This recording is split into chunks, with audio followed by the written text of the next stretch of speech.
When they're down, when they are tested, they find a way to win.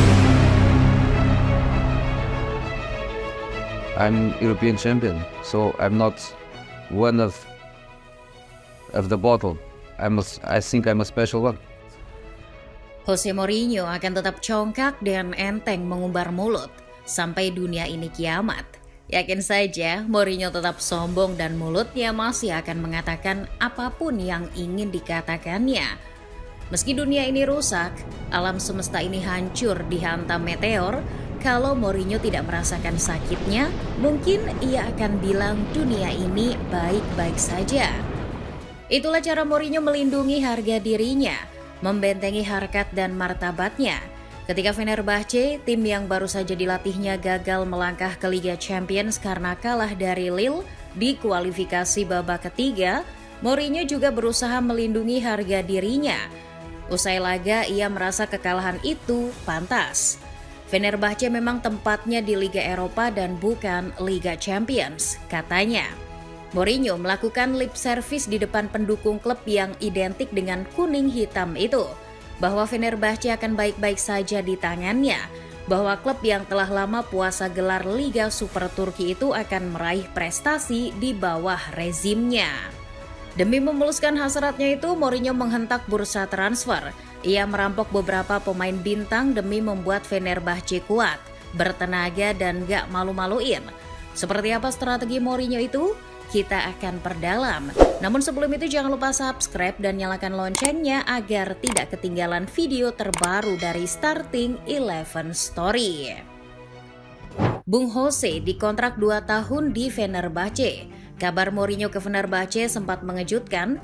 Meski tak mengejutkan amat, Mourinho penyuka tantangan. Jadi tidak sulit menjelaskan mengapa ia akhirnya melatih tim dari Liga Turki, alih-alih misalnya melatih Manchester City. Mourinho tahu cara menggunakan nama besarnya. Dimintalah petinggi Fenerbahce menuruti permintaannya. Salah satunya Mourinho memasukkan klausul agar ia bisa pergi saat ada tawaran masuk, terutama dari tim nasional tanpa izin dari Fenerbahce. Daily Mail memberitakan itu dan Fenerbahce tampaknya fine-fine saja. Akan tetapi walau bagaimanapun Jose Mourinho adalah karyawan. Dia boleh punya nama besar, tapi Ali Koç, Presiden Fenerbahce, tetaplah atasannya. Ada target yang dibebankan pada Bung Jose. Dengan statusnya sebagai manajer superstar, Bung Jose diberi mandat untuk membawa Fenerbahce juara di Liga Super Turki. Selama ini meskipun Fenerbahce adalah salah satu dari Big Three di Liga Turki bersama Besiktas dan Galatasaray, sudah sangat lama mereka tidak menjuarai Liga Turki.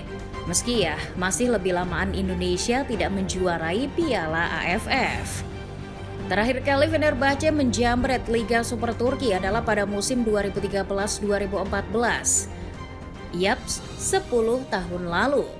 Membawa Fenerbahce meraih gelar tersebut mestinya merupakan tugas yang sangat berat bagi Mourinho. Namun sebagai salah satu pelatih yang berlabel serial winner, untuk menggondol trofi yang sudah sedekade tidak didapatkan bagi Bung Jose adalah perkara sepele. Toh Mourinho juga pernah mengajak AS Roma yang sudah 1,5 dekade tak meraih satupun trofi berpesta di Tirana, Albania. Oleh sebab itu Mourinho tak mau membuang waktu. Ia bergerak cepat untuk membentuk Fenerbahce versinya. Beberapa pemain yang tak masuk rencana ditendang. Banyak yang dilepas secara gratis. Per 5 September 2024 ada 5 pemain dilepas secara gratis oleh Fenerbahce. Mourinho juga tak segan menyingkirkan Michy Batshuayi, pemain yang pernah dipeluknya dengan hangat. Sang bomber termasuk pemain yang dilego gratis.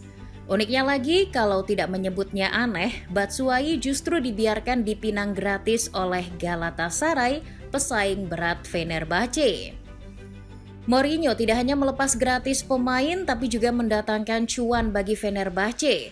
Selain penjualan Umut Nayir ke sesama klub Turki dengan harga kurang dari €500.000, Fenerbahce juga memperoleh keuntungan dari penjualan Ferdi Kadioglu, bek kiri yang musim lalu mencatatkan 37 pertandingan di Liga Super Turki itu dijual ke Brighton seharga €30 juta.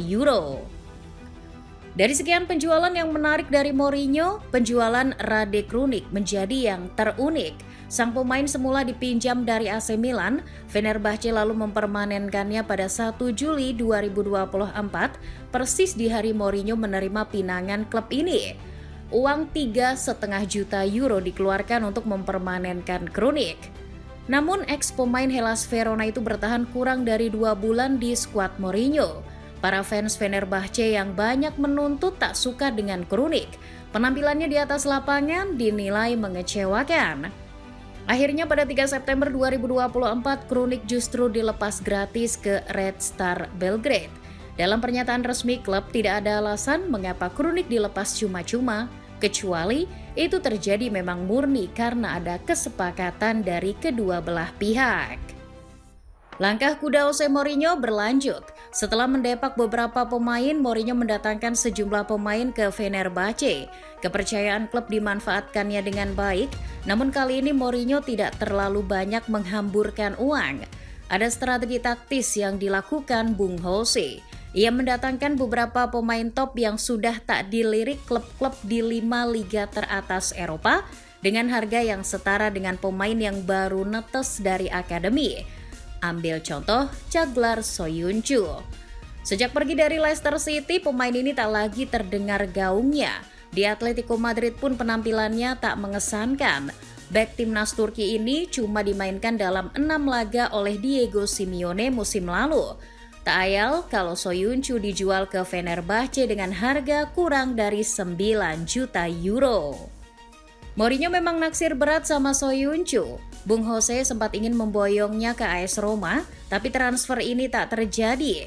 Ketika melatih Fenerbahce, Soyuncu pun jadi permintaan pertamanya. Di sektor depan, Mourinho membajak Youssef En-Nesyri dari Sevilla. Sang penyerang diangkut dengan mahar 19,5 juta euro. Cukup murah untuk striker yang sebetulnya masih menjadi tulang punggung Sevilla. Demi mendapatkan pemain yang membobol gawang Portugal di Piala Dunia 2022 itu, Mourinho mesti bersaing dengan Gianluigi Rossi. Namun karena AS Roma gagal mencapai kesepakatan dengan Sevilla, Mourinho berhasil membajaknya. Mourinho juga meminjam Alan Saint-Maximin, pemain yang sempat menjadi andalan Newcastle United selama beberapa tahun. Juga ia mendatangkan Sofyan Amrabat dari Fiorentina karena membutuhkan gelandang yang punya daya jelajah bagus. Cerdiknya, Mourinho tidak langsung membeli Amrabat, melainkan meminjamnya terlebih dahulu untuk kemudian dibeli pada musim berikutnya. Nominal yang mesti ditebus Fenerbahce pun hanya sekitar 13 juta euro untuk gelandang selevel Amrabat. Para pemain tadi akan bergabung dengan skuad Fenerbahce yang memang sudah dipenuhi para pemain bintang. Di lini tengah, Sofyan Amrabat akan berduet dengan Fred.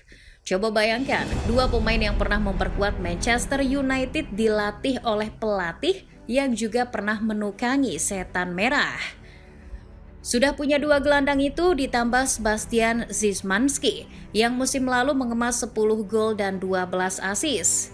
Mourinho masih belum puas, ambisinya merampok para pemain bintang berlanjut. Saat naskah ini ditulis, Mourinho ingin memboyong anak asuh kesayangannya, Nemanja Matic, ke Fenerbahce. Selain itu, Mourinho dikabarkan akan membajak Ben Chilwell dari Chelsea. Ketika Marco Correa berhasil menciptakan lagu dan The Blues banyak mendatangkan pemain baru, Chilwell tersingkir. Mengutip Tim Talk, besar kemungkinan Chilwell akan dibuang oleh Enzo Maresca, lalu akan ditampung Jose Mourinho. Satu lagi pemain yang akan dibajak Bung Jose, dia adalah pemain sayap terbaik yang pernah didatangkan Manchester United. Ya, siapa lagi kalau bukan Anthony Tato El Gasing. Mengutip Goal, Bung Jose ternyata tertarik sama pemain model ginian. Mungkin karena sama-sama tengil kali ya. Media Turki Fotomek bahkan telah mengabarkan bahwa Fenerbahce siap mengajukan tawaran ke Manchester United. Pindah ke Fenerbahce dan digojlok oleh Mourinho mungkin saja pilihan bagus buat Anthony. Bisa jadi itu akan menyelamatkan karirnya biar nggak muter di situ-situ doang. Tapi sampai dengan naskah ini dibuat belum ada pergerakan ke arah positif tentang transfer El Gasing. Yang ada beliau justru bilang masih betah di Manchester United. Iya ya, Anthony sih betah, tapi fans MU mah kagak.